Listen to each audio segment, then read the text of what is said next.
Good morning, students. Today we will start our lesson number 3, Indian Constitution.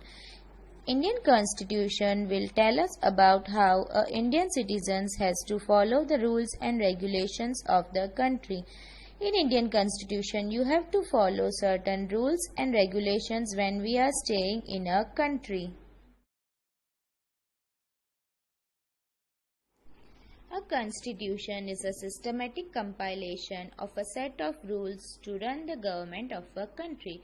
Now, how is this constitution written?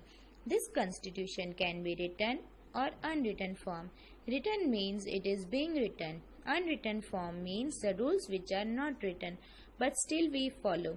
This unwritten form of rules are some religious rules which we still follow. I will give you a simple example. Suppose when you are entering a court, you have to enter in a sober dress, not in a shadi dress. So it is not a rule that you cannot enter the court in a shadi dress, but it is to maintain the decorum of the court. We enter the court wearing a good dress. So that is unwritten form of rule.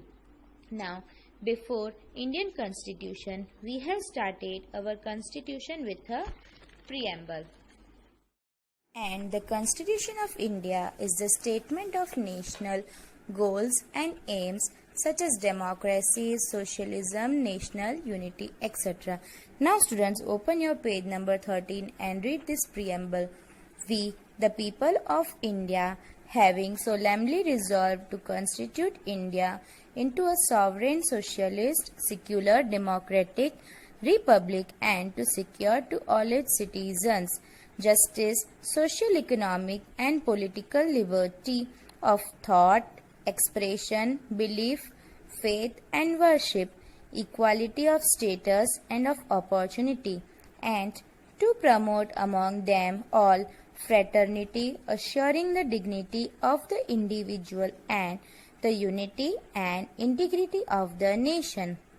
In our Constituent Assembly, this 26th day of November 1949 do hereby adopt, enact and give to ourselves this Constitution. Now, what is the meaning of preamble?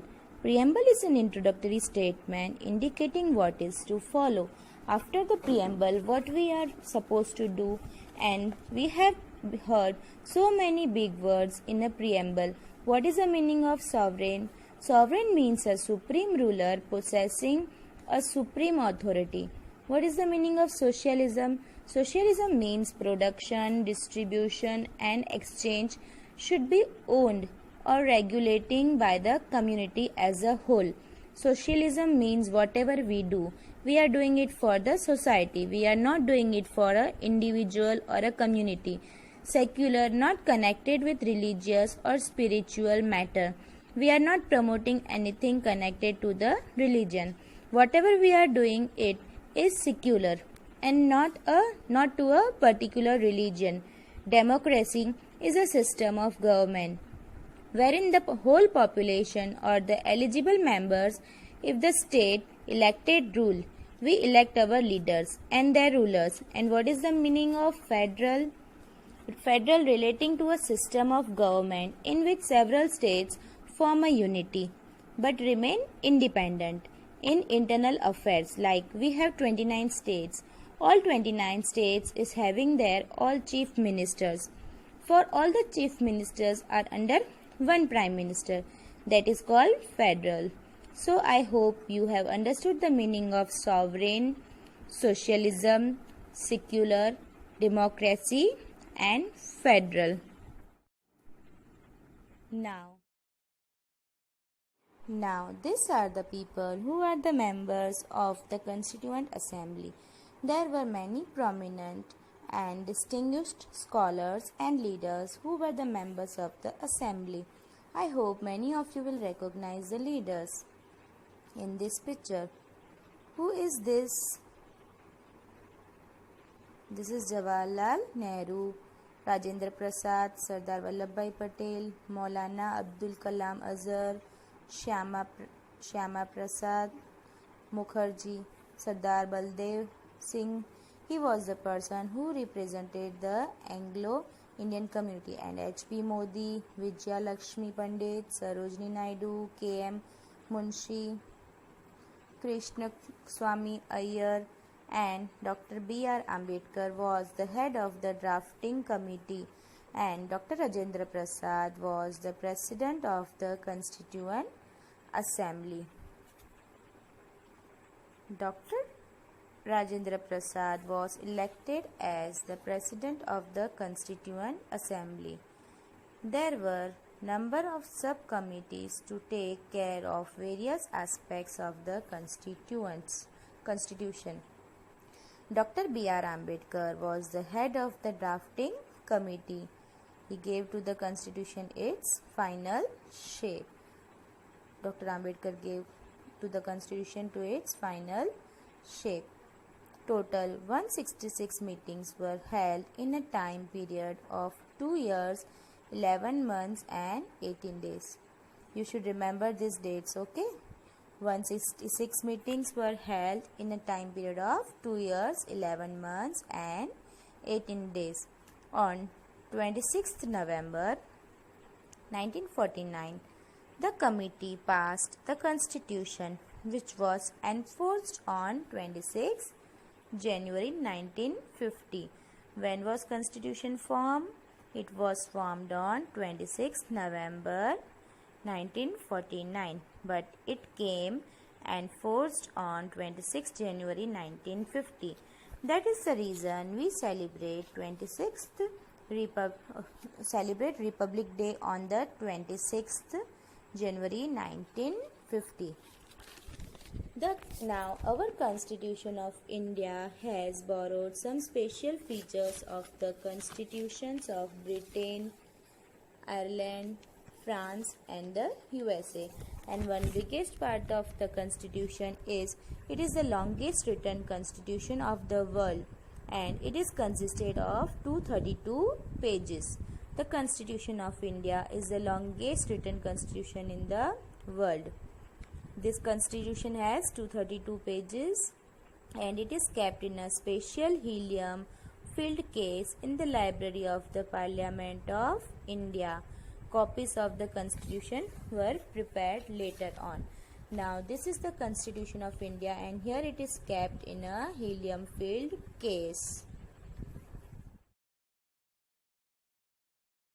Now you have known about the Constitution. Constitution is a set of rules wherein we have to follow to live in a country. Why do we need a Constitution?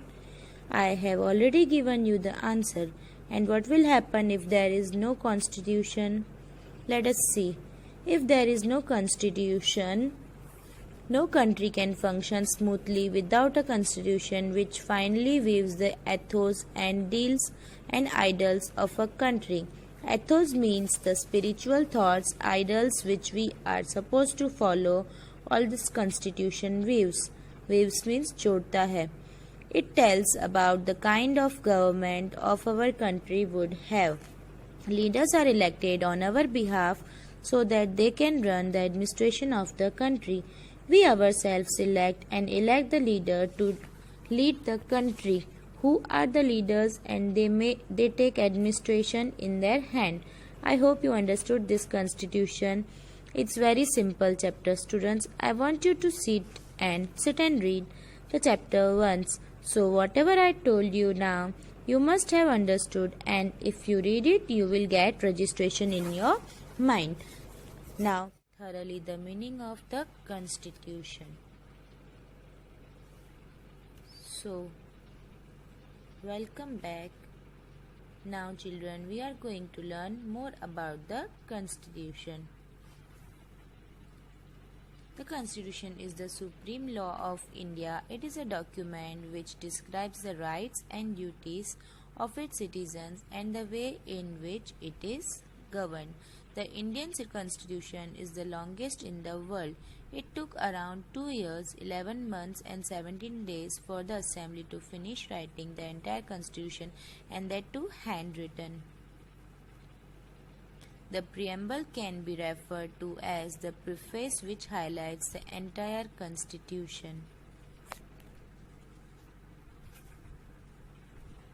It clearly states what power the government has over the citizens as well as the rights and duties of the citizens towards the country. Dr. B.R. Ambedkar was the principal architect of the Indian Constitution and independent India's first law minister. The Indian Constitution is unique in its features. Also, many of its features have been borrowed from various other countries like United States of America, France, Ireland, Australia, Japan, and Canada. Did you know that the Indian Constitution is the world's longest for a sovereign nation as it touches every aspect of the life? Since the formation of the Constitution on 6 November 1949, about 100 amendments have been made. Amendments means changes.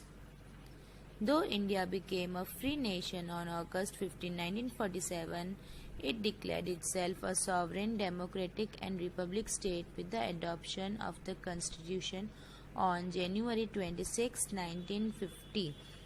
And that is the reason why we celebrate India's Republic Day on 26 January every year.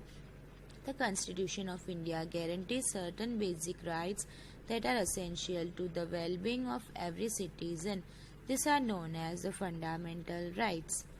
Hence, let's have a small recap of the topics that we discussed today, all the points which we learned about Indian Constitution today.